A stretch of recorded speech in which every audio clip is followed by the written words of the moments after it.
Hello all! అందరూ Sankranti festival ఎలా celebrate చేసుకున్నారు? మేమైతే చాలా చాలా బాగా సెలబ్రేట్ చేసుకున్నాము. సో, ఈరోజు మూడో రోజు కనుమ సందర్భంగా మేమైతే ఇంట్లో ఏమేమి డిషెస్ కుక్ చేసుకున్నాం అనేది నేను మీకు ఈరోజు వీడియోలో చూపిస్తున్నాను.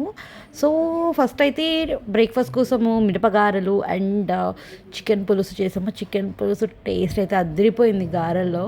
అండ్ ఆఫ్టర్‌నూన్ వచ్చేసి bagara rice, prawns curry, prawns fry అనమాట. ఎప్పటి నుంచి పడుతుంటే మమ్మీ ఇప్పుడు చేసింది. And raita, mutton curry and morning ఉన్న చికెన్ గ్రేవీ అలాగే ఉంది.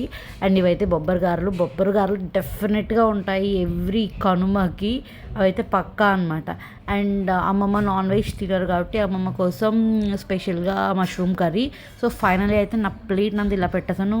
అండ్ మీరు కనుమ ఎలా సెలబ్రేట్ చేసుకున్నారో నాకు కామెంట్స్లో చెప్పండి.